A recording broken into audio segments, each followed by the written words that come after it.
This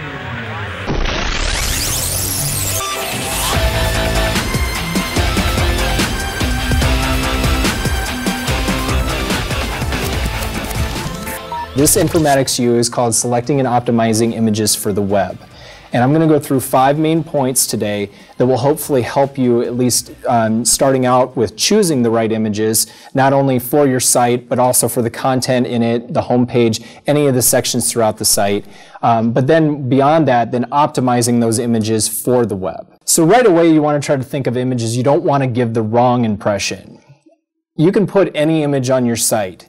And a lot of people do, and you'll see a lot of bad websites out there that just kind of throw images up there or have any image that they want. They might have animated GIFs. If their site's really, really old, they might have dancing penguins going across the top, or their logo is glinting and moving and doing all sorts of things. There is a time and a place for those types of things, but you also have to think about the level or the information you're trying to give on your website and the level of professionalism or the particular subject matter of your website. A lot of the times, if you end up doing the wrong image, you can actually give the user that's coming to your site the wrong impression. You can actually make the site feel like it's sketchy, or that maybe it's unprofessional or unsecure. And I've even been to some websites that when you end up going to them, you're thinking, should I even really be here? You clicked on something in Google, you might have searched on something, and then all of a sudden you think to yourself, should I actually be here? Because all there is advertisements, and it just doesn't feel very professional. So really choosing the right images is very important. So when you start thinking about your homepage or any page of content on your site, you want to really think about what is the right image.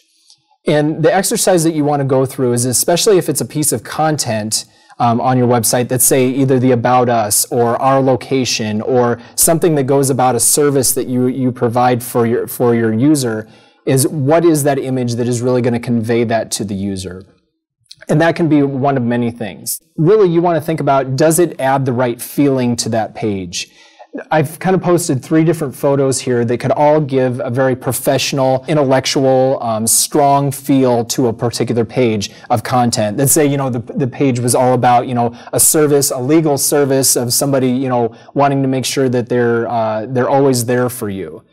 Each one of these images could probably convey that type of idea, and each person might pick one for a different reason. This one, right off the bat, it is a good photo. It's well cropped, it's very clear, it's very clean, but does it send the right message? When I look at this particular photo, I see somebody that does look like they're happy, at least sort of. Looks like they're in a work environment, but the thing about it that really doesn't, is the person doesn't seem like they're really glowing or really intense or really ready to help me. The only thing that really shows about this photo is it's very clean, very clear, and well cropped. The second photo, it gives off a smart and professional feel, but it may not be right for that particular page. A photo like this is very stark in its contrast between the different colors. You have a very singular color, very dark individual. They do seem very confident in what they're thinking, but there isn't much of a smile, and I'm not really, enticed to read about the content that's on this particular page. And then the final one, this might have a good balance of both the person smiling a lot, also seeming like they're very confident. The background has a lot of interest to it. But the one thing that I'm not so sure I like about this photo is the person has their phone up. And right now, whenever you see somebody with a phone, at least I start to thinking about it, is they're not really paying attention to you. This type of a photo might have been great like maybe 5 years ago. And the factor that, oh, that person's awesome, they have all this, technology and such that they can get into.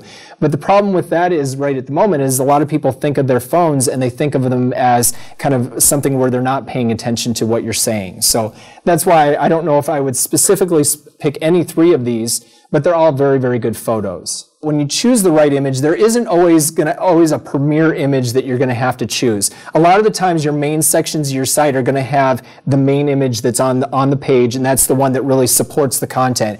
But you also have to think about images that are going to support the rest of the content on the page as a person scrolls down.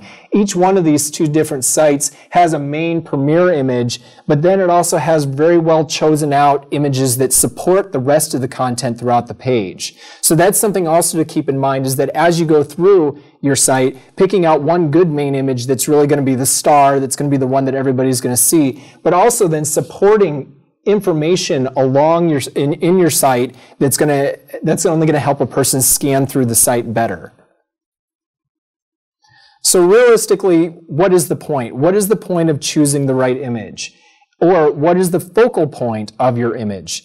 Both of those go hand in hand. So an image like this, it could have a very dramatic feel. You know, it really shows this person and centers in that the person is lonely, they're confused, maybe they don't know what to do. So, you know, setting the focal point of an image can really give a lot of power to what that image is trying to display.